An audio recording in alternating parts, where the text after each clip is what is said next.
Ah, Quantique, arrête, il y a des trucs de malade. Ça n'a pas de Quantique, maturité. Ça n'a pas de maturité, on est d'accord, mais c'est exactement la même chose que l'IA il y a 15 ans. Ouais, on va se faire baiser la gueule pareil. En fait, ton problème, c'est les gaz. Là, ça c'est un vrai problème, les gars, mais je suis d'accord. Je crois que c'était sérieux. On n'est jamais à l'abri d'une connerie dans cette émission, je suis désolé. Ah, mais là, tu me tends la perche, là, quoi. Il est bien ce petit Jean-Louis, hein. On a bien fait de l'inviter, hein. Je sais pas qui c'est qui m'a dit de l'inviter. Bah, c'est lui, je crois. Bah, il faut qu'il revienne. Il m'a dit, il faut que tu m'invites.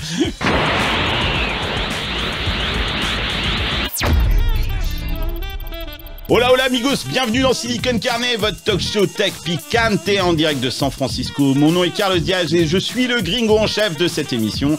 Je reviens tout juste de France, 2 semaines au pays, et je peux vous dire que mon week-end de rattrapage tech a été intense. La Silicon Valley n'a pas chômé pendant mon absence, les annonces dans l'IA se sont enchaînées à une vitesse de malade. Mais surtout, il y a un truc complètement dingue qui m'a fait tomber de ma chaise. Google aurait mis au point une puce quantique capable de réaliser un calcul mathématique que les supercalculateurs les plus puissants au monde auraient mis 10 septillions d'années à réaliser. Je sais pas combien représente exactement 10 septillions d'années, mais on me dit dans l'oreillette que c'est plus que l'âge connu de l'univers. Et pendant que les États-Unis sont en train de nous mettre la misère, en France, Emmanuel Macron nous explique qu'on a réalisé l'impossible en rénovant Notre-Dame en à peine 5 ans. Il est urgent, les gars, qu'on se réveille si on veut rester dans la course et surtout qu'on commence à regarder la tech avec un peu plus d'enthousiasme. Les enjeux de souveraineté européenne sont juste colossaux. Alors, est-ce qu'il est déjà trop tard? Comment le monde est en train de se réorganiser autour de toutes ces avancées technologiques? C'est exactement ce dont on va parler avec mes invités cette semaine dans Silicon Carnet.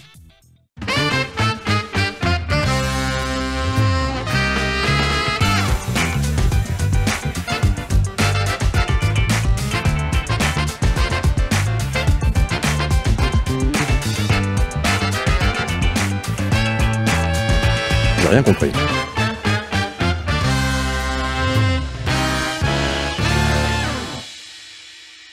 Cette semaine, à mes côtés dans Silicon Carnet, Seb Quanon, le Titi de Montmartre. Hola todos. Ça marche, Tech 45? Là, je vois que t'enchaînes. Hein, Alors ça marche très bien, mais ça marcherait encore mieux si tu faisais pas de la concurrence avec tes épisodes de timbré, là. Mais bon, on en parlera. Ah oui, j'ai tendu un peu le bâton pour me faire battre. Je suis sous la douche, là.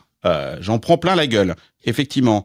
Mais écoute, messieurs les censeurs, je vous emmerde. J'invite qui je veux dans mon podcast. Et voilà, quoi. Si ça vous plaît pas, n'écoutez pas. C'est pas obligatoire. Et en plus, c'est même pas remboursé par la sécurité sociale. Donc, vous emmerdez pas à écouter. Si ça vous emmerde, passez votre chemin. Deuxième invité, Michel Lévy-Provençal. Salut c'est Carlos. l'ennemi public des souverainistes. Hein. Salut Michel. Salut Carlos.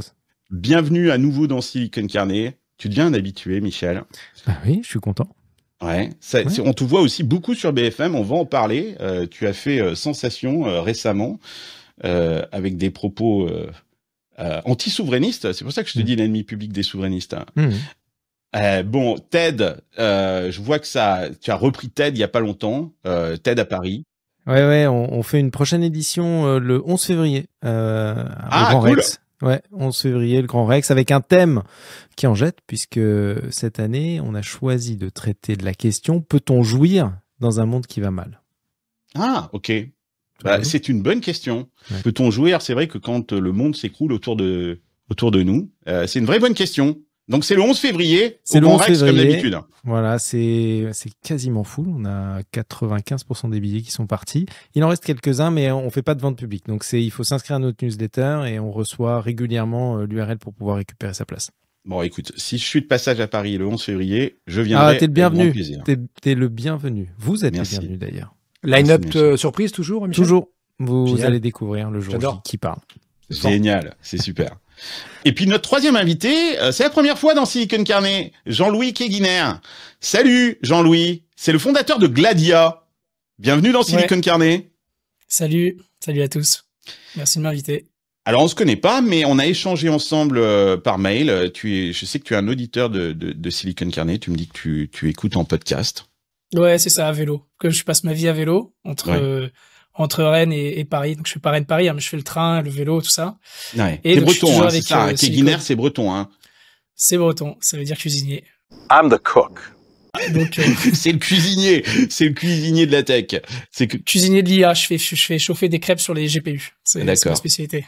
Bon, écoute, on va parler un petit peu de Gladia. Tu vas nous expliquer tout à l'heure ce que tu essayes de construire. En plus que, fais gaffe parce que visiblement, tu as un de tes investisseurs parmi les invités. On va découvrir qui c'est un peu plus tard.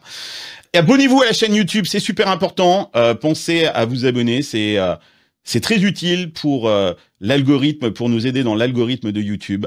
Eh ben ouais, on en est là. Et puis si vous nous écoutez en podcast, mettez 5 étoiles à ce podcast. Là aussi, c'est très important. Vous pouvez aussi laisser des commentaires, que ce soit sur Spotify ou sur les émissions de YouTube que vous regardez de plus en plus. Je vous remercie de votre fidélité. Et puis rejoignez l'Hacienda, c'est le réseau privé de Silicon Carnet. C'est communauté absolument incroyable. On est plus de 300, bientôt 400. On échange tous les jours sur WhatsApp. On a des channels privés par thématique. C'est des conversations ultra intéressantes avec des gens super bienveillants. Et vous pouvez nous rejoindre, c'est en vous abonnant à la newsletter de Silicon Carnet sur Substack et vous êtes automatiquement membre de l'Hacienda. Donc ne vous en privez pas. Voilà, c'était l'instant promo. Donc Jean-Louis, avant qu'on commence à parler du sujet de la semaine, 2 mots sur Gladia. Bon, c'est pas un podcast où on fait la promo, mais t'es nouveau dans Silicon Carnet, donc vas-y, allez, explique-nous c'est quoi Gladia. Donc pour faire simple, Gladia, on est spécialisé en reconnaissance vocale et on va parler de souveraineté aujourd'hui un peu. Donc un des sujets que nous on a fait, c'est d'être un peu plus européen ou un peu plus multilingue que la plupart des systèmes.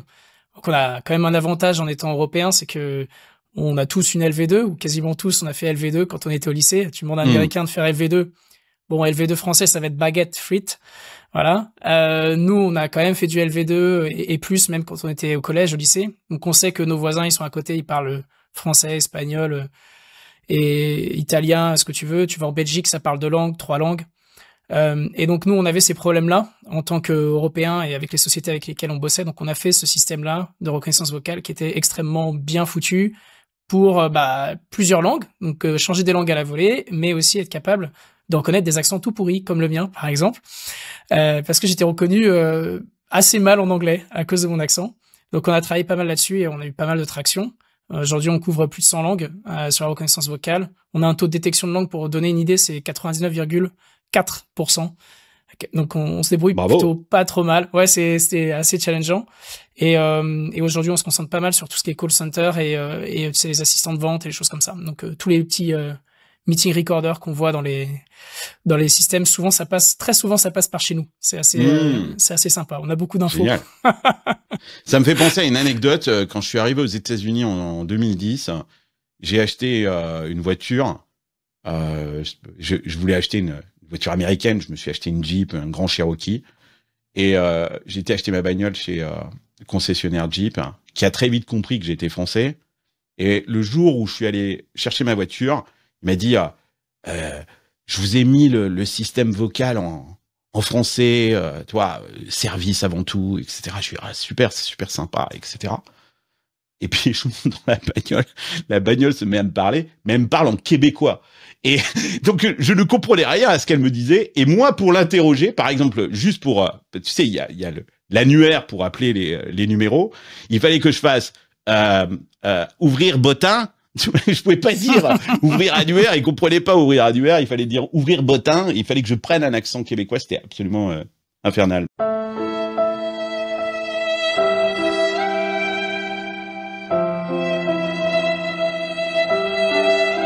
Bon ben merci de faire ça, mais la question que je me pose c'est que c'est vrai que moi je me suis retrouvé plein de fois avec des services américains qui prenaient pas en compte la langue française que j'utilise tous les jours. Que ce soit dans mes podcasts, dans mes newsletters. Ça m'arrive plein de fois. Il y a plein de services où ils sont axés anglais. Sauf que vous, en Europe, il y a plein de services maintenant d'IA que vous n'avez pas le droit d'utiliser. Donc, le père Thierry, là, il t'a bloqué le truc, quoi. C'est-à-dire que t'as niqué ton business. Toi, t'as besoin que les produits américains arrivent pour les contextualiser. T'as tout compris. En fait, nous, on a eu beaucoup de traction sur tout ce qui était seed et série A dans les startups. Ouais. Et en fait, on disait, bon, on nous ferait l'extension américaine après. Et en fait, non, pas du tout.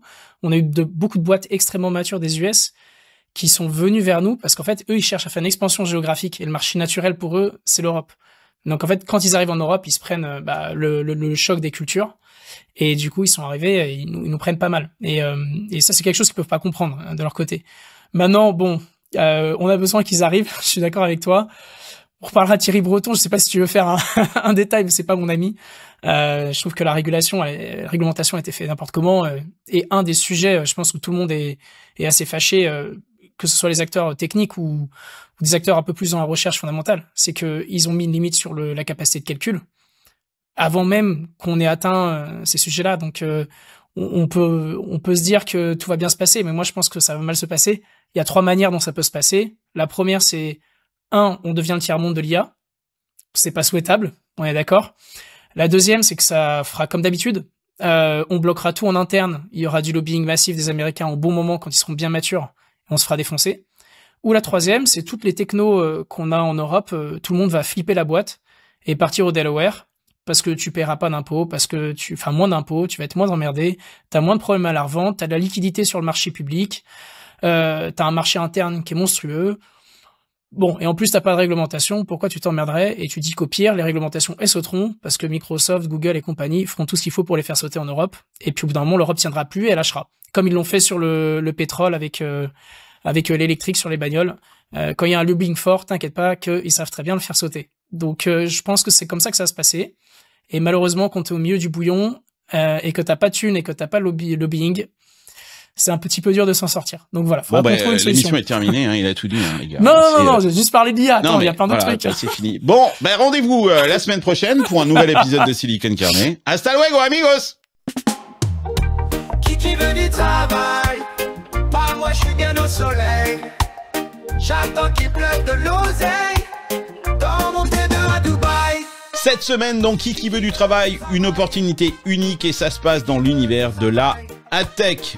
Opti Digital, vous connaissez, c'est le spécialiste des technologies publicitaires pour les éditeurs en ligne. Eh bien, ils recherchent un profil sales expérimenté pour accélérer leur développement côté buy side. Le profil idéal aura une expérience solide en développement commercial, côté agence et annonceurs, et un réseau établi auprès des agences médias et des annonceurs grands comptes dans le domaine du B2C. Il vous faudra aussi une vraie compétence en négociation de deals programmatiques, et cela à l'échelle européenne ou mondiale. Votre mission sera de démarcher des annonceurs et des agences pour commercialiser les inventaires publicitaires premium d'Opti Digital. Toutes les infos dans la description de cet épisode et vous contactez François Lejoli de Digital Selection qui vous en dira plus. Allez, retour à votre épisode. Alors pour faire écho justement à ce que nous dit Jean-Louis, je ne sais pas si vous avez entendu le message d'Alex Karp. C'est le PDG de Palantir Technologies.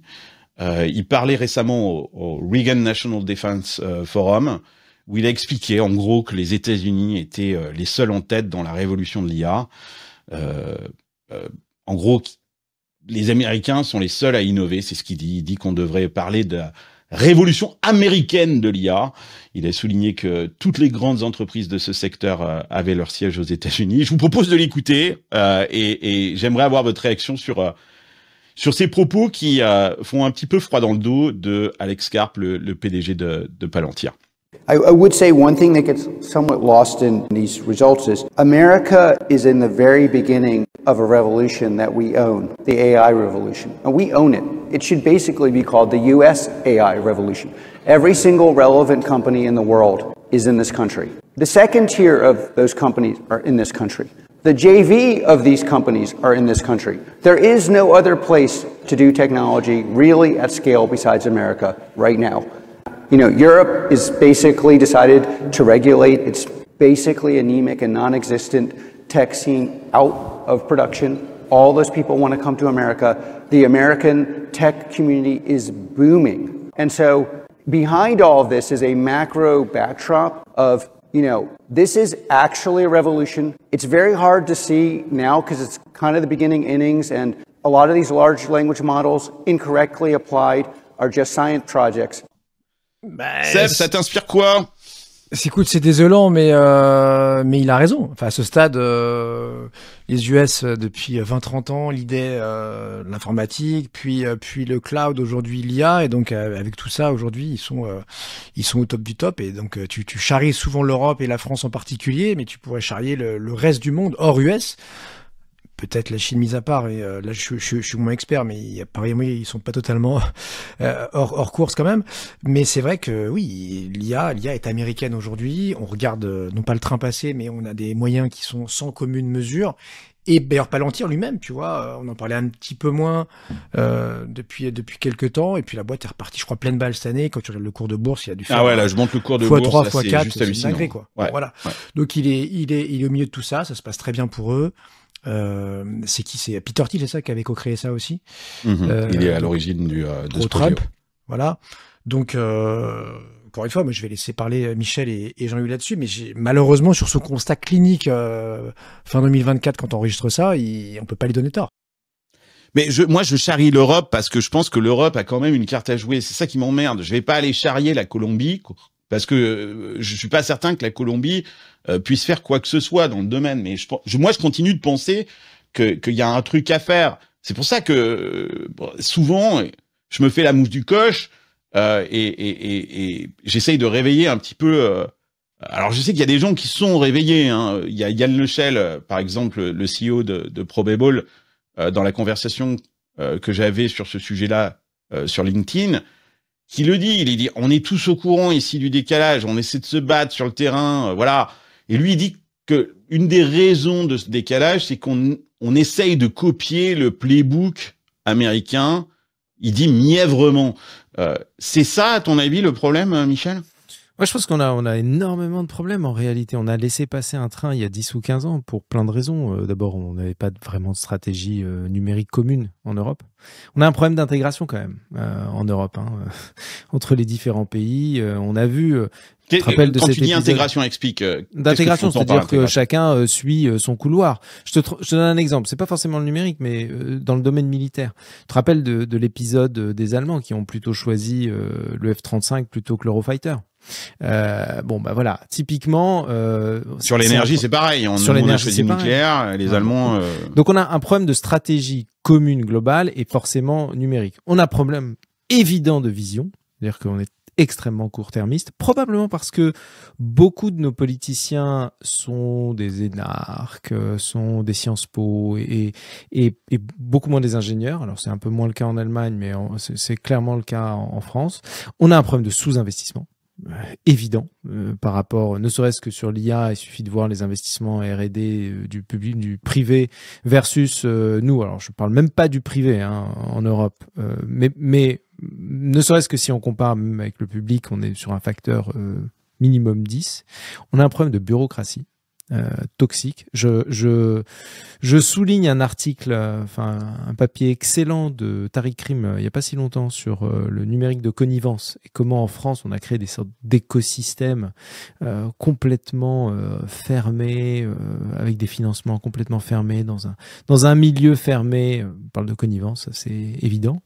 On a de la concurrence intra-européenne, on a démantelé des industries clés. Le nucléaire, on en a parlé, le ferroviaire, l'aéronautique et évidemment le numérique. Bref, on a sous-estimé aussi la révolution numérique. Donc on a 10 à 15 ans de retard. Ça fait un paquet de problèmes là, Michel. Ouais, un peu, ouais. Il y a un truc que tu dis qui m'interroge. C'est dire, tu as commencé d'ailleurs en disant le politique. Moi, je pense que aussi une des grandes différences, c'est que ce manque de vision, un politique, il est élu pour 4 ans, 5 ans en moyenne. C'est difficile d'avoir une vision long terme. J'ai l'impression que ici aux États-Unis, la vision elle n'est pas drivée par le politique, elle est drivée par le privé. Et donc le privé, ils ont un peu, et quand on voit les GAFAM, c'est presque l'éternité qu'ils ont devant eux. Donc forcément, c'est facile d'avoir une vision long terme quand c'est drivé soit par le privé ou soit en Chine par un gouvernement qui lui aussi ce parti communiste, il a une sorte d'éternité devant lui.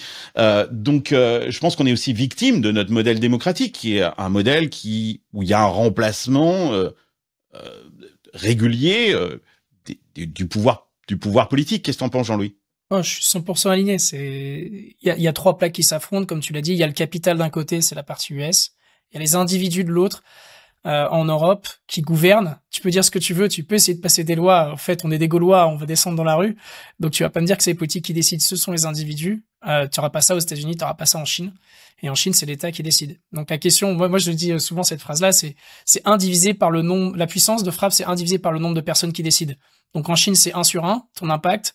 Aux États-Unis, c'est 1 divisé par les grandes puissances, c'est-à-dire AWS, Google, Oracle, et puis on va dire Trump, et puis Musk, et voilà. Mais en gros, c'est une petite parcelle d'individus. Et puis rien que en France, c'est 1 divisé par 70 millions de personnes. Donc t'as une dilution d'une certaine manière. Divisé par 430 millions de personnes. Et puis après, tu mets une puissance au dénominateur qui est le nombre de réglementations qu'on met, la RGPD, l'IA Act et toute autre réglementation qui te mettent encore plus de bâtons dans les roues. Donc en Chine, il n'y en a pas. La réglementation, c'est 1 sur 1. Ouais, c'est la leur. Tu peux mettre autant de puissance, ça sera toujours 1. Ça change rien, c'est l'État qui décide. Tu regarde Alibaba. Ouais. Leur patron, il va un peu trop loin, hop. Il on lui organise un camp de vacances, un petit stage. Ils commençaient à être 2. Ils étaient 2 dans le dénominateur. Ils étaient 2 au bout d'un moment. Allez, hop, ça devient 1, tu vois. Aux États-Unis, bon, bah voilà, c'est pareil, les réglementations, elles peuvent pousser au bout d'un moment. Ça change de gouvernement. Regarde ce qu'ils ont fait sur les prises de, c'était quoi? Ils voulaient faire des prises sur les investissements, les plus-values non réalisées. Ils essayaient de taxer les citoyens là-dessus, sur les plus-values non réalisées. Le capital, c'était le projet de Biden qui avait un petit peu atténué Kamala Harris, mais pas totalement. Et on a vu que on va le récupérer. Le capital est revenu. Et on va le récupérer, ce projet, t'inquiète, Jean-Louis. On va le faire en France. Ah oui. On va le faire pour vous, Carlos. Si on le fait en France, c'est la mort. Ah bah oui, non mais non, sur les plus-values latentes. Les plus-values latentes, parce que la flat tax, t'inquiète. D'ailleurs, je vous rappelle un petit jeu dans cette émission. Jean-Louis Keguiner, CEO de Gladia, on en a parlé. Parmi les invités, un des invités est actionnaire, investisseur chez Gladia. Vous avez toute l'émission pour découvrir qui est l'investisseur chez Gladia. On gagne une action Gladia au moins si on trouve ou pas. Jean-Louis, qu'est-ce qu'on gagne? Si vous gagnez, vous avez un abonnement à Silicon Carnet à l'Hacienda. Voilà. C'est bon ça. Voilà, c'est cool.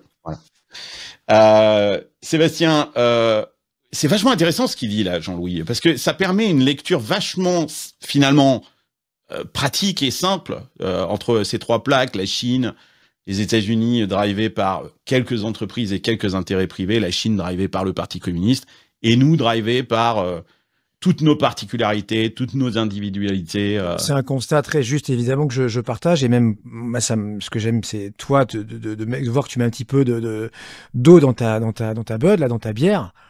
Carlos, puisque souvent effectivement tu nous charries, et là tu sembles nous trouver à l'aube de 2025 des circonstances atténuante. Évidemment que je me réjouis pas de la situation actuelle. Je m'en désole comme vous, hein. Mais très souvent, voilà, je te trouve un peu dur, non pas sur le constat, mais sur peut-être l'écho, sachant que Trump, tu vois, clairement, il a pas plus de pouvoir qu'un Musk, qu'un Zouk, etc. chez toi, et qui va peut-être même déréglementer, lui, pas forcément la tech, mais genre les banques, etc., il va réduire l'exponentiel dont parle Jean-Louis. C'est ça. Ouais, exactement. Donc ça va accélérer encore plus. Parce que c'est intéressant dans ce que tu dis, Jean-Louis, là, ça voudrait dire, si je prends ta formule, que la Chine est en capacité d'aller encore plus vite que les États-Unis. Et c'est pas con parce que on faisait d'ailleurs la remarque sur LinkedIn quand je parlais de ce message de Carp. On disait, on oublie un peu la Chine. Et quand on regarde les chiffres, je vous les montre là, les graphiques. Bah oui, c'est la Chine qui publie le plus de papiers parmi dans le domaine par exemple de la Gen AI, de publications, regardez là le classement. Alors on est dans le classement, hein. Bon, on est dernier, mais on a quand même l'Australie devant nous. On est là. Là, je me pose quand même une question. Comment est-ce que l'Australie peut être devant nous sur le sujet de la Gen AI? Mais bon, c'est le cas. Et t'as un truc caché là-dedans aussi, hein. C'est que dans tout ce que tu vois US là, il y a beaucoup de chercheurs chinois qui publient. Énormément de chercheurs chinois qui publient. Très juste. Ouais. C'est-à-dire qu'on a été envahi, oui, c'est ça, on est infiltré par le Parti communiste chinois aux US. Bah, moi je sais pas, mais dans les grandes entreprises, je serais sûr mais c'est clair. Qu'il y ait l'info qui sorte pas et qui repart pas de l'autre côté du Pacifique. Alors qu'il n'y a pas de ricains en Chine. Moins. Ouais. Et c'est très vrai ce que tu dis, justement, quand on regarde les publications scientifiques, et on voit que les universités, alors c'est l'université chinoise, la Chinese Academy of Science qui est en tête, Stanford est en 4e position, en 3e position, pardon. Bon, là, il n'y a pas d'université française hein, dans le truc, mais il y a des Anglais aussi. Et dans ces universités américaines, il y a beaucoup de Chinois. C'est ça ce que je voulais dire.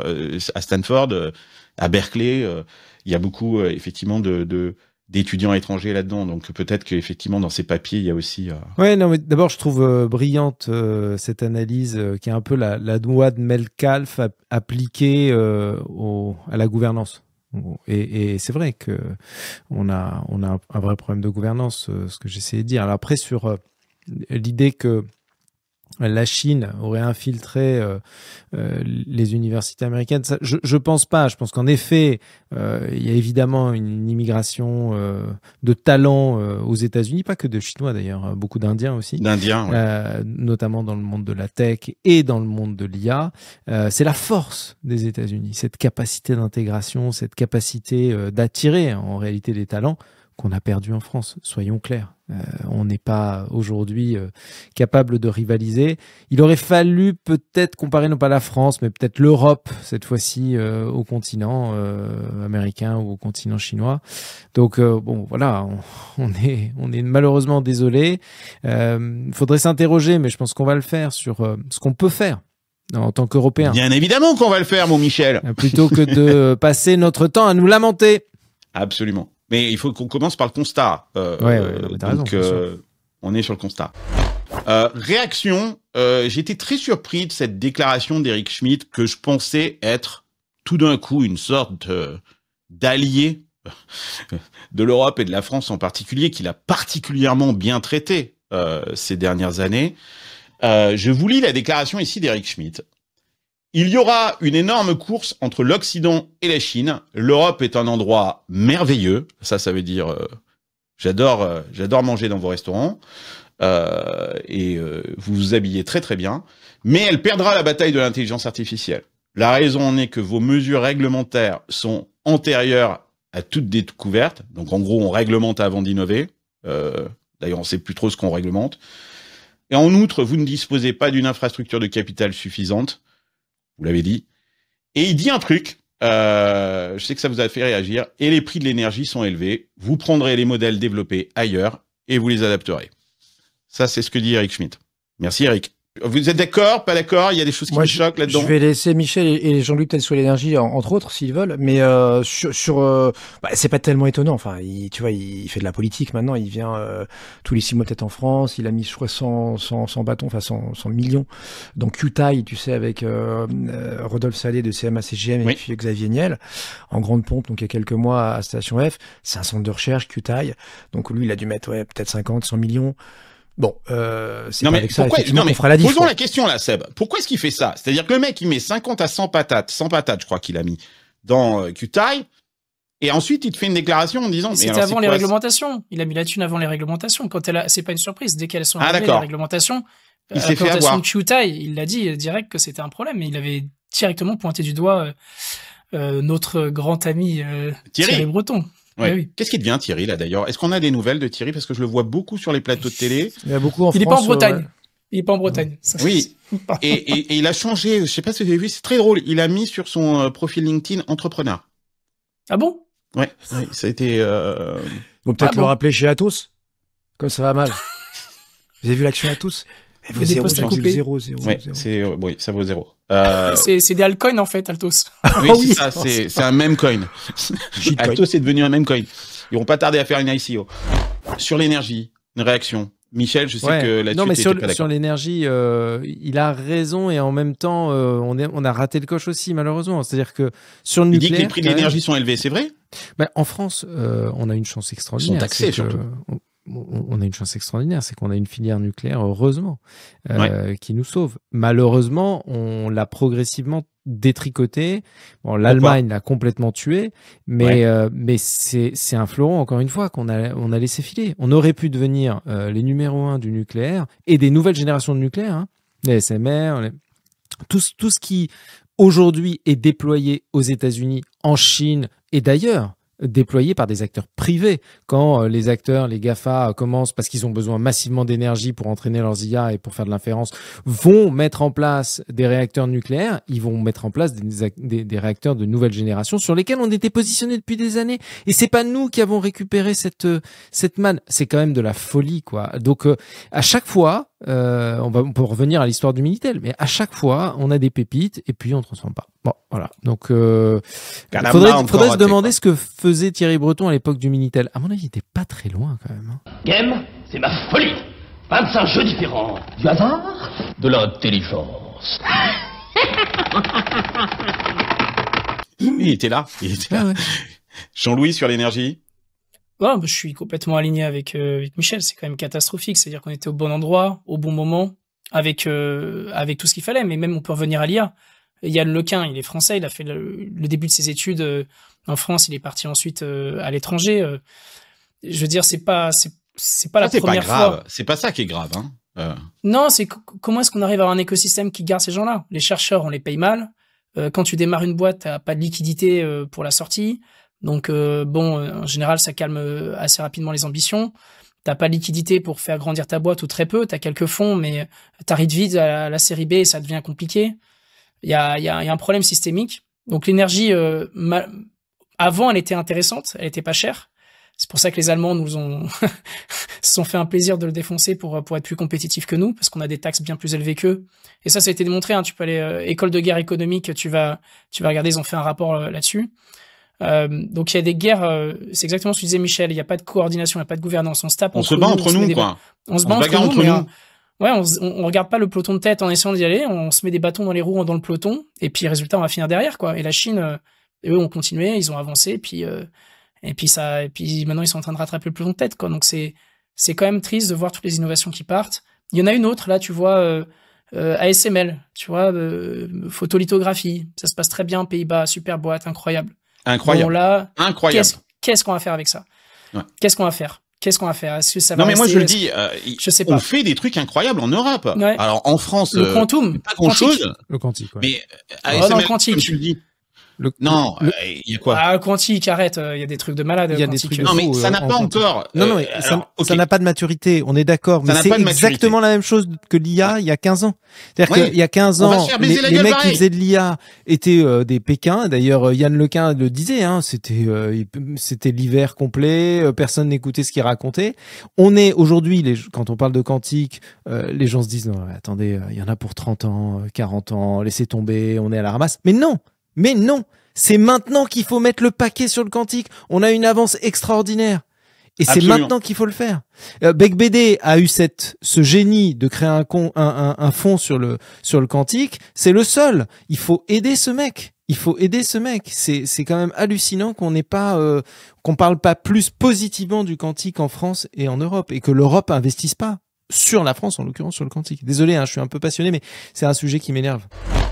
Et justement, parlons du quantique. T'as raison, Michel. Ça fait des dizaines d'années finalement qu'on fait de la recherche sur ce type de physique appelée la mécanique quantique, qui jusqu'à présent était une technologie expérimentale. Et en parlant de quantique, même si on fait des trucs absolument géniaux en Europe et en France en particulier, il y a une annonce la semaine dernière, l'exploit de Google, qui nous montre que c'est peut-être pas de la science-fiction, et donc ils ont mis au point cette puce absolument incroyable.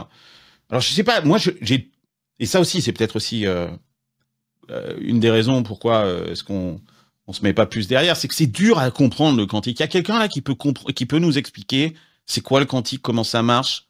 C'est pas si compliqué que ça. C'est pas si compliqué. Vas-y alors, vas-y explique. Après je vais me faire taper si j'explique mal, mais en gros, si tu as fait la trigonométrie, tu peux à peu près comprendre le calcul quantique. Tu prends une sphère, c'est assez facile, tu prends une sphère, et au lieu de transférer des 0 et des 1 et de faire ce qu'on appelle des portes logiques, si, x, alors y, etc., tu prends une sphère et tu balades des vecteurs, donc tu balades des flèches au sein d'une sphère. Et puis tu fais des opérations. Tu fais bouger un vecteur, donc une flèche, d'un côté à l'autre de la boule, tu le fais descendre, tu fais des rotations. Voilà, c'est juste ça le quantique. Ok, c'est pas très compliqué. Donc au lieu d'avoir ce qu'on appelait des portes logiques quand tu travailles avec des bits en ordinateur classique, Là, tu travailles avec des rotations, des matrices de rotation, ce qu'on appelle des portes quantiques. C'est juste ça.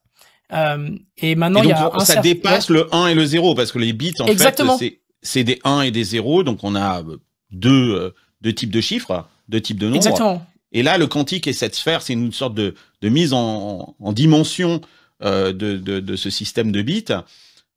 C'est ça, exactement. Donc là, tu as le 0 et le 1, on pourrait dire c'est l'abscisse et l'ordonnée, si tu veux. Hein, quand tu faisais cosinus et sinus, imagine que c'est une flèche dans une sphère, et puis la flèche, elle va s'écraser à un moment donné, elle va s'écraser soit vers le sol, ça va devenir un 0, soit vers le côté de ton mur, ça va être un 1. On va simplifier ça. Et tout ce qui est au milieu, tous tes calculs, tu les fais quand ta flèche, elle est ni écrasée d'un côté, ni écrasée de l'autre. Elle reste au milieu. Et donc, tu vas faire plein de calculs où tu n'as jamais pris de décision. À aucun moment, tu as pris la décision que cette flèche-là, elle était un 0 ou elle était un 1.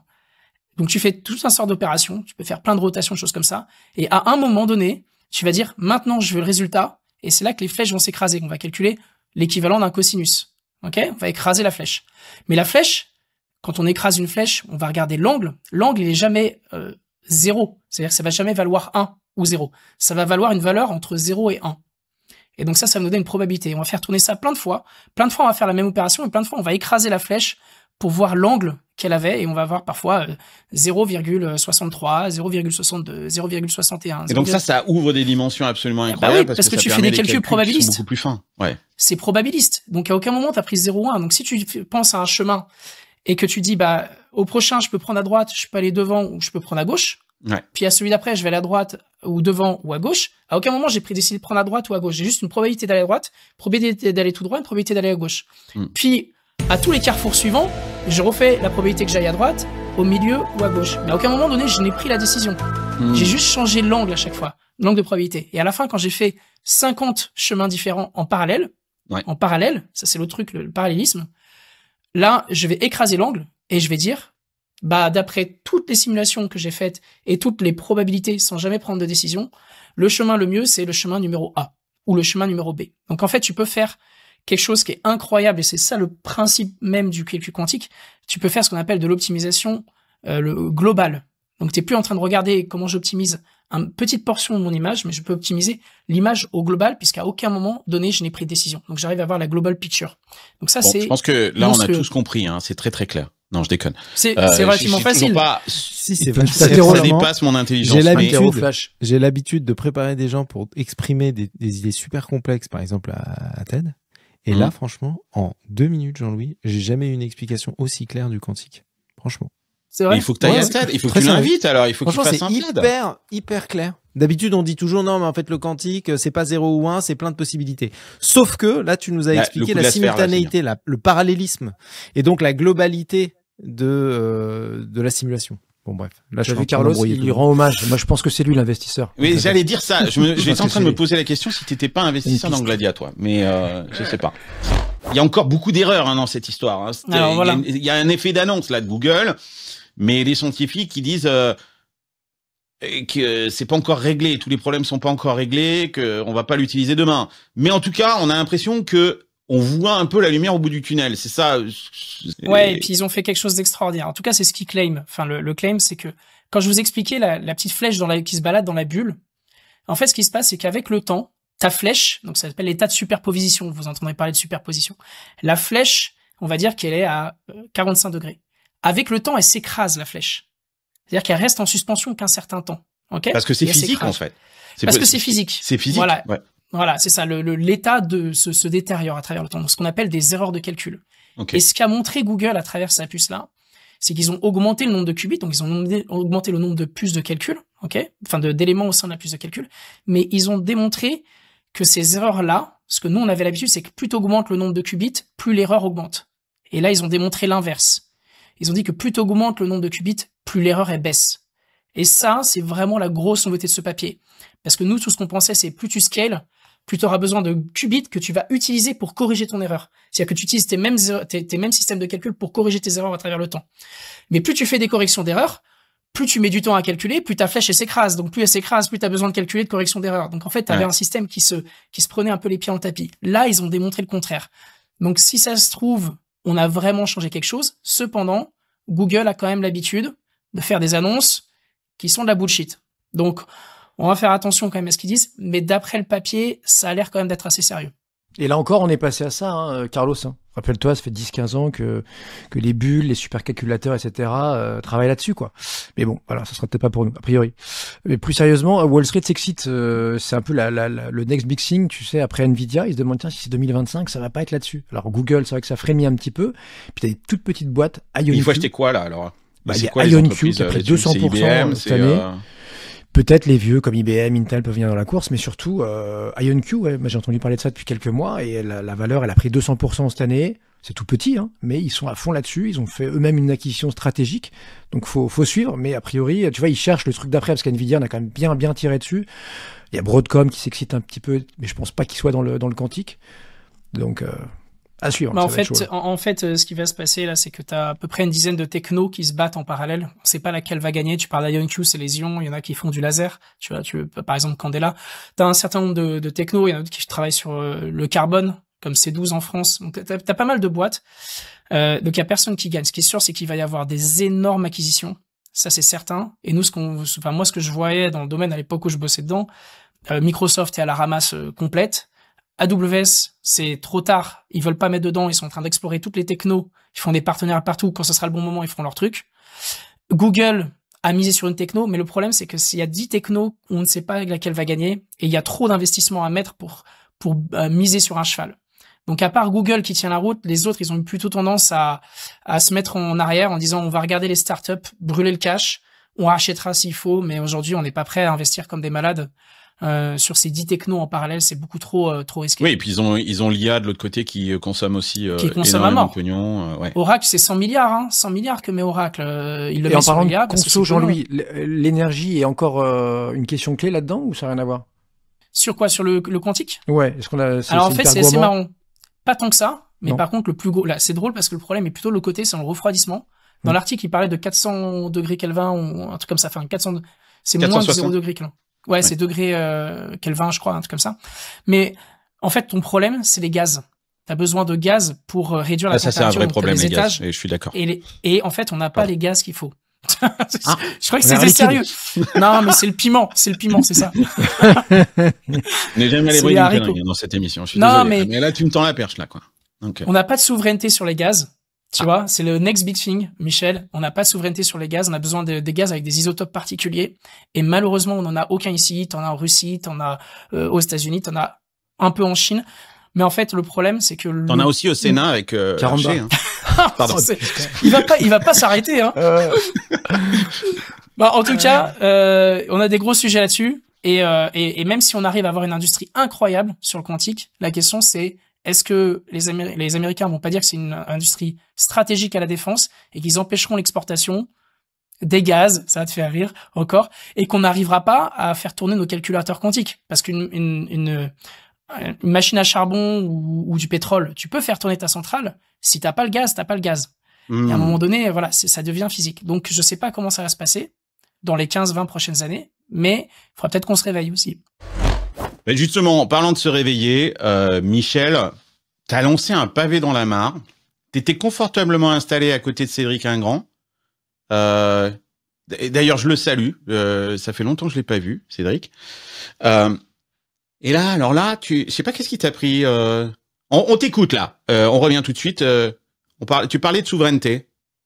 On dépense des sommes mirobolantes pour la souveraineté en essayant de remplacer des solutions occidentales américaines alors qu'on pourrait les considérer comme souveraines. Ouais, ça c'est un peu provocateur, mais développer au-dessus des services qui nous rendent interdépendants, qui nous rendent indispensables dans cet écosystème. Il y a d'autres acteurs qui le font très bien et ça marche.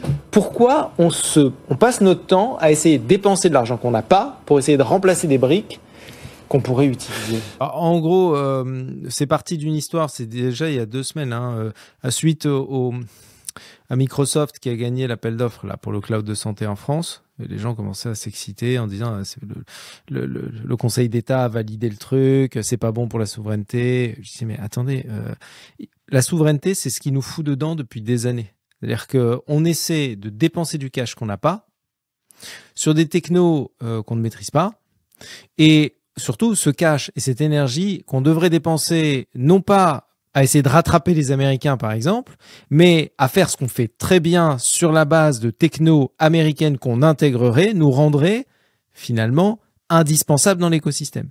Donc plutôt que d'essayer de remplacer, essayons d'intégrer et de nous rendre indispensables dans l'écosystème. Et c'est exactement ce que font les Israéliens. Mais il y a une forme de renoncement là dans ce que tu dis, Michel, et je pense que c'est difficile pour un vieux continent qui a dominé le monde d'avoir un discours comme ça. C'est facile pour des États nouveaux comme Israël qui arrivent dans le jeu aujourd'hui et qui n'ont pas de toute façon c'est une question de réalisme. En fait, à la suite de ça, pardon. Moi, je suis d'accord avec toi, hein, mais oui, mais à la suite de ça, c'est pas très audible. C'est pas que c'est pas très audible, c'est à un moment donné, il faut regarder la réalité en face. Donc, soit on dépense 10 fois moins que nos principaux, entre guillemets, concurrents, qui ne le sont pas en réalité. Hein, ce sont nos partenaires, les Américains, aujourd'hui. Donc, pour essayer de les rattraper, donc 10 fois moins pour essayer de les rattraper, sachant qu'ils ont déjà de l'avance, on n'y arrivera jamais. Avec en plus la formule dont nous a parlé Jean-Louis. On n'est pas super rapide, c'est-à-dire qu'on essaye de rattraper, on a du retard, et en plus, on court lentement. Donc, soit on adopte une autre stratégie. Et c'est cette autre stratégie, si on commence, parce que là, on a passé quasiment pas mal de temps de l'émission à taper sur le dos de l'Europe, mais franchement, je suis le premier à le faire. Le problème, c'est que comment on sort de cette situation? Et quand on commence à dessiner des possibilités de scénario, là, on s'aperçoit qu'en fait, il n'y a pas grande solution. Donc, je me suis amusé parce que tous les mois, je prends un secteur d'activité et j'écris ce que j'appelle un future off, une série d'articles sur les scénarios possibles d'évolution à l'horizon 2035 de ce secteur. Et là, j'ai commencé un dossier sur le secteur des technologies d'information. Et d'ailleurs, je voudrais souligner ça, Michel, parce que sincèrement, moi, j'adore, tu prends du temps, tu fais des trucs, c'est gratuit, on peut aller le consulter, c'est vachement bien ce que tu fais. Merci. On le dit pas, moi je le dis. Merci Michel. Merci. Tu n'es pas que dans le commentaire, tu te poses aussi des questions. Tu nous as proposé 2 scénarios pour 2035. 2035, c'est demain. Explique-les-nous. Premier scénario. Le premier scénario que j'ai appelé l'Europe forteresse. En gros, c'est le scénario rêvé de Thierry Breton. Voilà, c'est qu'est-ce qui se passe? En mars 2025, il y a un scandale majeur avec des données sensibles européennes qui sont exploitées par les services américains. Et là, l'Europe se rend compte à quel point...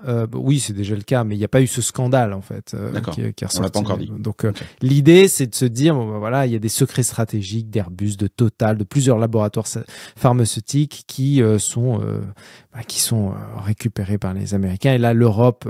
remonte sa stratégie de souveraineté et il lance ce qu'ils appellent le Cloud Europe, c'est une alternative souveraine au cloud américain. Enfin, ça veut dire qu'on n'a plus le droit d'héberger quoi que ce soit sur du cloud américain. C'est un scénario. Il faut héberger sur. Alors là, c'est un scénario. Yann Echel, il va être content chez Probable. Voilà, c'est ça. Et donc, en août 2025, tu as une fusion de Thales et Atos qui crée un géant européen de la cybersécurité. En 2026, à travers un même coin. Voilà, en 2026, on interdit TikTok et WeChat. En 2027, on adopte un Digital Sovereignty Act où là, on impose que toutes les données des citoyens européens soient stockées et traitées exclusivement en Europe. Interdiction totale d'aller ailleurs qu'en Europe. Bref, et après tout ça, 3 ans plus tard, on a gagné parce que notre cadre éthique, notamment pour l'IA et pour le cloud, devient un standard mondial. Donc là... Ok. Premier scénario, le scénario rêvé. On arrête là. Réaction sur ce premier scénario.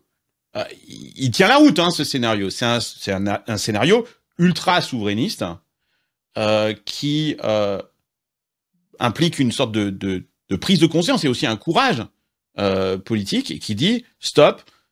Effectivement, comme tu dis, c'est un peu le scénario qu'invoque Thierry Breton depuis plusieurs années. Réaction, Jean-Louis, Seb, sur ce scénario. Il vous plaît ce scénario? Ouais, après je pense que c'est un problème de culture plus que de réglementation. Tu vois, même si on fait ça, l'État va continuer à faire ses choses de son côté. Tu vois, je pensais à ton premier scénario quand tu disais, bon, on héberge tout en Europe. Déjà, si l'État se mettait à faire ça, t'es même pas obligé de parler des citoyens. Juste l'État, tu vois. Pour te donner une idée, les Américains, la CIA, c'est un contrat en 2019 de 15 milliards de dollars sur 15 ans à AWS. 2020, donc l'année d'après, c'était, je crois que Wild and Stormy ou un truc comme ça, c'était 10 milliards de dollars. Je te dis pas tous les citoyens, tous les Européens. Tu vois, là, tu vas même dans l'extrémisme, entre guillemets. Tu vas encore plus loin. Rien que les États se conformeraient à ça, on aurait déjà de l'argent qui arrêterait de sortir. On paierait des impôts qui resteraient en Europe, qui permettraient de financer l'économie. Ne serait-ce que les États. Je te donne un exemple. Je parlais avec la DINUM à l'époque, Direction interministérielle du numérique. Votre système, il est open source? Je dis non. Ah bah nous, on prend que du open source. Je dis très bien, si je vous donne la licence, vous allez payer des licences? Non, on te donnera du feedback. Littéralement, j'ai pris mon téléphone, je l'ai collé à mon oreille, et il me dit, qu'est-ce que tu fais? Je dis, j'appelle ma femme pour lui dire de payer les courses avec du feedback ce soir. Et le mec, il me dit, et le gars me dit, c'est une politique. Gift, hein. Bah oui. Et le gars me dit, le gars me dit, mais nous, c'est notre politique. Et je dis, du coup, les licences Microsoft, elles sont open source et vous les payez pas. Et en fait, t'as ce truc-là où les Européens sont bêtes, ils arrivent à se tirer dedans eux-mêmes. Et le sujet que tu dis sur les Data Hub, moi, j'étais dedans. J'étais de l'autre côté, j'étais chauvache. On n'a jamais été appelé. Wow. D'accord? Jamais. On n'a jamais vu l'appel d'offres, on n'a jamais vu les conditions. Enfin, on les a vus, mais après que ça a été attribué. Donc, c'est pas une question de réglementation, c'est une question de culture. Si les États se mettaient en marche et qu'ils comprenaient que le PIB sort, l'argent sort de l'État et va, en fait, en Irlande. Financer l'innovation américaine. Et je vais te dire, c'est pire que ça. C'est un truc de fou. Ils viennent chercher les crédits impôts recherche chez nous. Oui, non, il y a encore un truc pire que ça, qui va être encore beaucoup plus sournois, c'est que vu le rythme d'innovation qu'il y a en ce moment aux États-Unis et le coût de cette innovation, qui est supporté non pas par l'État et le gouvernement, mais par les entreprises privées, et en l'occurrence les GAFAM, je vous mets mon billet que les licences vont augmenter de façon drastique. Tout ce qu'on achète aujourd'hui à des Microsoft et des Google, ces prix-là vont jumper de manière malade. Pourquoi? Parce qu'ils ont besoin justement de rapatrier du cash aux États-Unis pour financer ce qu'ils sont en train de faire. Donc je suis entièrement d'accord avec toi, c'est couru d'avance.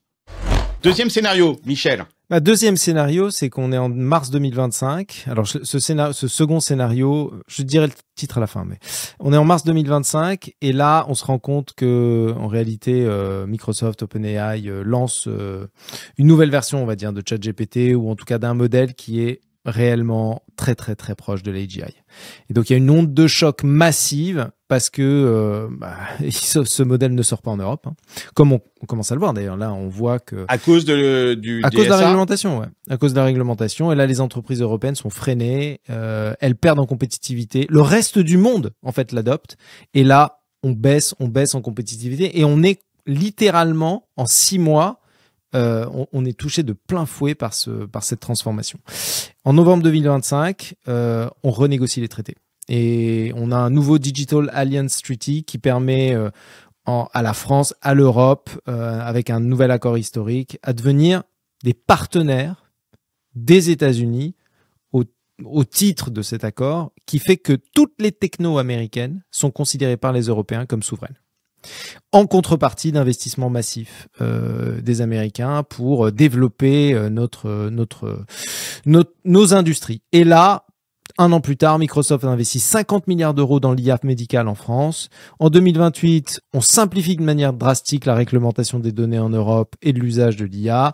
Dassault Systèmes révolutionne l'industrie avec une plateforme d'IA sur le nucléaire. Dior et Apple réinventent l'expérience client avec l'IA émotionnelle. Bref, on devient sur nos acquis et nos forces. Hein. Bon, j'ai cité le nucléaire, on peut citer aussi l'aéronautique, hein, si on veut, on peut citer l'aéronautique. Ouais. On devient indispensable dans l'écosystème mondial parce qu'on a su investir sur des technos, non pas qu'on a développé de manière souveraine, mais qu'on est allé chercher ailleurs. Et c'est le fait d'être indispensable dans l'écosystème qui crée notre autonomie. C'est pas le fait d'avoir remplacé des briques par nos propres briques souveraines, parce que quand tu descends en réalité la chaîne de valeur, tu vas tomber à un moment donné, ne serait-ce que sur du minerai. Et ce minerai, on l'a pas en Europe. Donc la souveraineté pure et parfaite, elle n'existe pas. Donc à partir du moment où tu prends conscience de ça, tu acceptes d'être dans un écosystème, tu veux créer les conditions de ton autonomie, eh bien tu crées de la dépendance inverse. Tu deviens indispensable. Et donc, c'est ce deuxième scénario. Ton scénario, c'est un peu celui que tu as... Alors, c'est bon, vous l'avez compris, hein, encore une fois. Hein, On le voit bien même dans la façon dont tu l'expliques que c'est plutôt. Je suis pas complètement neutre comme prospectiviste. Ouais. Non, mais moi j'aime bien ce scénario parce qu'il est, il est pragmatique et il dit quelque chose de très intéressant, c'est que il explique que effectivement on a une singularité et qu'on a des privilèges et que on peut les exploiter. Ces privilèges, sur la santé, c'est vrai, sur la beauté, le luxe, tout un tas de sujets comme ça, l'aéronautique. Il y a plein de trucs sur lesquels on peut jouer et que plutôt que d'essayer de répliquer, de dupliquer ce que font les Américains, non, utilisons nos forces et n'essayons pas de mettre du pognon sur nos faiblesses parce que ça va trop vite, quoi. Moi, je suis assez fan de ce scénario-là. C'est la chose la plus sensée que j'ai entendue depuis très longtemps sur ce sujet-là. Et très sincèrement... Il parle à son investisseur, là? C'est possible. Il y a un scoop, il y en a peut-être 3 d'investisseurs autour de cette... Mais très sincèrement, ouais, ce scénario, il fait du sens. Il faut pas se cacher. Là, on fait un peu des blagues, on dit sur l'Europe, mais c'est un marché monstrueux. C'est un nombre de personnes monstrueux, c'est un nombre de langues incalculable. On dit, oui, ok, il y a des réglementations, mais les réglementations peuvent être notre force. Ça devient tellement compliqué, il y a que nous qui comprenons comment ça marche. Tu sais, c'est un peu l'employé invirable de la boîte. Il y a que lui qui connaît à peu près comment ça marche. Le Breton Translate, c'est ça. C'est après Google Translate, on a le Translate. Le DSA Translate, ouais, c'est ça. Mais en fait, en vrai, t'as tout à fait raison. On a un beau marché, il faut qu'on le protège, il faut qu'on fasse fleurir, mais de la bonne manière, pas effectivement en cherchant à répliquer. On a des subtilités qu'ils n'auront jamais. Les langues, c'est un exemple, et t'as quelque chose que tu dis sur la santé aussi. Les individus européens n'ont pas les mêmes morphologies, n'ont pas la même génétique que les Américains. Donc tu peux faire ce que tu veux à entraîner tes modèles en Chine, tu peux faire ce que tu veux à entraîner tes modèles aux États-Unis, t'as pas les mêmes maladies, t'as pas les mêmes génomes. Tu peux faire ce que tu veux à entraîner tes modèles aux États-Unis, t'as pas les mêmes accents.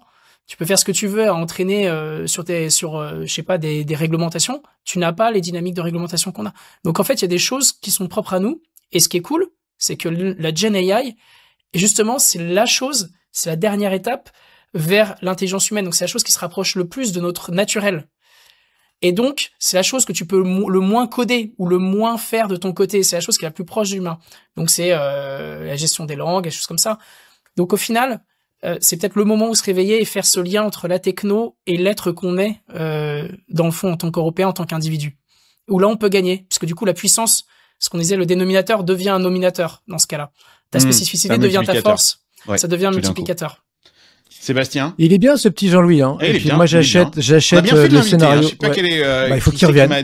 C'est lui, je crois. Il faut lui filer un rond de serviette. Il faut qu'il m'invite. Non, mais moi j'achète aussi évidemment le scénario de Michel. Du coup, je vais aller me coucher. Je vais revenir en novembre 2025 pour pas voir ce massacre. Et en attendant, je vais relancer la filière nucléaire parce que vous l'avez un peu défoncé tout à l'heure. On a quand même encore une 50aine de réacteurs. On a fermé Fessenheim. On a enfin, ça y est, raccordé notre fameux Flamanville, l'EPR. Il y en a 2 autres qui, si on tient les délais, seront là dans 3-4 ans. Donc on sera pas si mal ils ont été bons, EDF. Hein. Franchement, ils ont été bons. Pour finir, parce qu'on approche, pour être tout à fait transparent avec l'audience, et je pense que c'est important qu'on le dise, il faut qu'on termine cette émission dans les 5 minutes, parce que Michel Lévy-Provençal a Krav Maga. Le coup de poing le plus rapide du monde, c'est l'Huracan. Et donc, il doit partir pour sa séance de Krav Maga hebdomadaire. Faites confiance à Carlos. Toujours. Voilà. Donc, il faut qu'on conclue. J'aimerais bien qu'on parle, pour terminer, des 2 tribunes qui ont été publiées ce matin, celle de Gilles Babinet et de Tariq Rim. Très intéressante. Gilles nous explique que cette technologie, on en a beaucoup parlé, devient vraiment un facteur de tension géopolitique et que, en gros, dans ce contexte, l'IA risque de devenir un facteur dominant dans les tensions économiques, militaires, industrielles. Et sa solution à lui, c'est ce qu'on a dit aussi, hein, quelque part, il tend un peu vers ton scénario. Il dit, arrêtons d'essayer d'imiter les États-Unis. Mais lui, il parle quand même de construire un projet technologique fédérateur. Alors bon, là, c'est du Gilles Babinet. Je sais pas trop ce que ça veut dire. Un projet technologique fédérateur, réaffirmant la technologie comme moteur de progrès. Je t'aime beaucoup, Gilles, mais là j'ai l'impression que on est sur de la flûte, tout en préservant les valeurs européennes. Et il termine en disant, encore faut-il avoir envie d'y croire. un truc, j'aurais pas dit face à l'Europe, je vais peut-être encore une fois me faire défoncer de tous les côtés, mais j'aurais dit face à Trump, j'aurais dit avec Trump. Parce que je pense que, pourtant je suis pas du tout Trumpiste, mais je pense que Trump a une qualité, un avantage, c'est qu'on peut faire un deal avec ce mec. Et donc, oui, mais c'est un je deal pense maker, que hein. l'Europe Il adore ça. a un deal à faire dans les 4 prochaines années. Tu te rends compte que, quand même, les 4 prochaines années vont être les 4 années les plus dingues en matière de développement technologique, et que là, on va se taper, ça se trouve, pendant 30 mois, c'est ce qu'a dit Macron, un gouvernement qui n'en est pas un, qui va être incapable de prendre une décision quelconque, sérieuse, dans les 30 prochains mois qui sont probablement les mois les plus importants de on va dire de la décennie, quoi. C'est fou. C'est-à-dire que là, il va quand même falloir qu'à l'échelle européenne, on puisse se préparer à la révolution qui est en train de se construire, notamment aux États-Unis. Et c'est une manière de reboucler avec ton introduction, parce que c'est aux États-Unis que ça se passe. Donc là, je pense, pour conclure, que oui, l'Europe a moyen, et c'est Trump qui peut le faire, de trouver un deal, peut-être en acceptant aussi avec réalisme qu'on a raté le train, mais qu'il va falloir rattraper quelque chose. Il va falloir se le rattraper, ce train. Et donc, bon, il faut espérer. Moi, je suis un optimiste de nature. Je pense que c'est pour ça, d'ailleurs, que je fais ces scénarios-là, et j'essaie quand même d'alerter sur ces sujets-là. Parce que je pense qu'on a encore un petit trou de souris, comme dit Macron, là, pour agir. Sébastien, culturellement, politiquement, est-ce que c'est envisageable que l'on deal avec Trump? Bah, de toute façon, t'as pas le choix, et deux, en plus, souvent, il aime faire des deals, mais il aime surtout quand même gagner, un tel grand enfant. Donc moi, je partage le constat aussi de Gilles, dans sa tribune, où il dit, même si c'est qu'un constat, mais il dit, là où l'Europe combat la désinformation et les discours haineux, les partisans du monde MAGA utilisent la liberté d'expression pour promouvoir des thèses réactionnaires et diffuser de la désinformation. Évidemment, Trump, c'est pas que ça, mais c'est aussi beaucoup ça. Donc nous, si on est là à regarder, à dire, ah, bah, c'est pas bien, etc., et pourtant, je fais de la morale parfois ici, mais ça va pas le faire, on va perdre 4 ans. Donc oui, il faut élever notre niveau de jeu, s'adapter à lui, parce que sinon on va se faire bouffer. Il faut dépasser le personnage. C'est ce qu'ont fait les Américains dans cette élection. C'est que ils ont dépassé le personnage et ils ont regardé la direction. Ils ont regardé l'orientation. Et un très bon exemple de ça, c'est je vais régler la guerre en Ukraine en 1 jour. Le personnage, il te dit en 1 jour. C'est-à-dire que je suis un Marvel super-héros. Et les gens ont complètement dépassé, parce que personne aux États-Unis pense qu'il peut régler cette situation en 1 jour. Et il n'y a pas un con aux États-Unis qui pense ça. Mais en revanche, s'il dit ça, ça veut dire qu'il va le faire. Et donc, il fait du Musk, quoi. Comme Musk nous dit qu'il va sur Mars en 2028. C'est pareil. Il faut arriver à dépasser le personnage. Je sais pas si on arrive à arriver. C'est compliqué, hein, parce que le personnage est détestable. Ça, c'est sûr. Ouais, je suis d'accord. La tribune de Tariq, très intéressante tribune aussi. Il analyse justement toute la partie défense américaine. Il parle d'une sorte de plateformisation militaire. C'est vachement intéressant. C'est l'idée que les États-Unis, comme ils l'ont fait avec le cloud, alors ça va pas dans... Après l'avoir fait avec la tech, ils vont peut-être nous le faire avec maintenant la défense. En gros, ils sont en train de mettre en place un système d'Army as a Service où, ok, vous voulez utiliser nos technologies de défense, bah payer une licence. C'est un peu ça, hein, Michel. Oui, c'est oui, Army as a Service. Encore une fois, la puissance américaine est en train de se transformer à l'ère du cloud, à l'ère de l'IA, au travers d'un des éléments principaux de sa puissance, autrement dire son armée.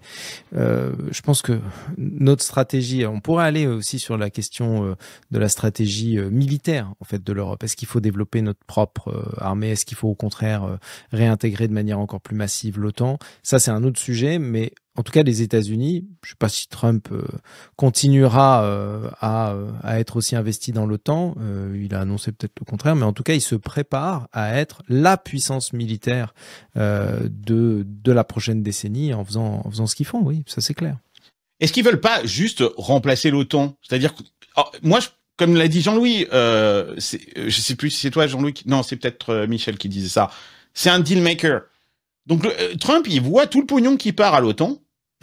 Il se dit mais et l'OTAN c'est nous, les moyens c'est en grande partie nous. Donc stop, je vais faire du Army as a Service. Vous voulez de la protection américaine, ben vous payez, mais Oubliez l'OTAN, c'est à moins de vous payer directement. Il upgrade l'OTAN en réalité. En fait, il fait avec la texte qu'ils ont déjà fait avec Lockheed Martin et compagnie. En fait, pour moi, je sais pas si l'OTAN, ils le voient comme une ligne de dépense, mais il faut regarder tous les deals que leur ramène l'OTAN. Tu as quand même une base militaire de collaboration et on va dire, de standardisation de protocole qui est extrêmement en faveur des Américains. Sauf que là, ils l'ont fait sur la partie matérielle. La question, c'est comment est-ce qu'on fait sur la partie immatérielle et ils font une extension de marché. Moi, je pense que c'est que de la gueule ce qu'ils disent sur l'OTAN parce qu'en vrai, ils ont pas du tout tiré le filon du cloud et de l'immatériel et qu'ils vont se rincer comme des salles en imposant leurs standards de chiffrement. Tu vas payer des licences de chiffrement, ils vont imposer leurs standards de stockage, ils vont imposer plein de standards de communication et des choses comme ça où en fait, finalement, tu vas faire que bouffer du Cisco ou du... quoique Cisco, c'est à moitié russe, mais voilà, vous avez compris l'idée, quoi. Mais non, mais ce qui est vachement intéressant, c'est quand on regarde historiquement, une nation qui était forte sur un plan militaire était une nation avec une démographie forte. Et là, aujourd'hui, comme on se rend compte que les guerres sont de plus en plus technologiques et que c'est terrible, il y a énormément de morts, mais c'est sans commune mesure avec les précédentes guerres. C'est une guerre à base de drones, de tout un tas de technologies. Les États-Unis sont super bien positionnés là-dessus. En plus, ils ont une démographie. Mais surtout, ils ont cette technologie. C'est-à-dire qu'on sait que les guerres de demain vont être technologiques. On peut peut-être penser que d'ailleurs, des robots se battront contre d'autres robots, des drones contre des drones, c'est déjà le cas. Et que ils ont compris ça. Ils ont compris que c'était plus une question d'envoyer des troupes et de faire de la chair à canon, comme la Russie est en train encore de le faire, mais véritablement une guerre technologique et que eux, ils ont la technologie et qui nous l'offrent. Et nous, comme tu dis, Michel, on n'a pas d'armée européenne. Donc là, encore une fois, comme on achète du Microsoft, on va être obligé d'acheter du Pentagone. Ou du Schmitt, hein, parce que Schmitt, c'est son projet aussi, d'Eric Schmitt. Hein. Bah, on a le nucléaire en France, on est les seuls. L'arme nucléaire. L'arme nucléaire, on n'est pas les seuls. Bah, en Europe, si. T'as le UK, mais ils ont déménagé, donc... Ouais. Okay. Bon voilà, on a un petit bouton rouge au cas où, puis ça chauffe. Bon, les amis, conversation super intéressante comme à chaque fois. Je vous remercie. On va laisser Michel Lévy, Provençal, partir à son Krav Maga. Tu nous enverras des photos, comme ça je les mettrai dans l'émission. Jean-Louis, on te revoit bientôt ? Bah quand tu veux. Tant que je me suis pas fait couler par des boîtes américaines, je suis là. Et la devinette alors du coup, Gladia, là, qui est chez Gladia ? Eh ben la devinette, à vos pronostics. et je vous donnerai la réponse dans les commentaires sur YouTube. Bon, voilà, c'est la fin de cette émission. Merci d'écouter et de regarder Silicon Carnet. Vous êtes de plus en plus nombreux. Ça me fait ultra plaisir. Oui, je me suis fait défoncer avec la vidéo d'Oussama, mais vous avez été aussi ultra nombreux à me dire que vous avez adoré le style et le ton de cette interview et les questions que je pose. J'ai Anthony Bourbon au téléphone, il attend ton invitation. Ouais, ça trash talk. Bon, voilà. Continuez à regarder et à écouter Silicon Carnet. Et puis, je vous donne rendez-vous la semaine prochaine. Hasta luego, amigos. Bye bye.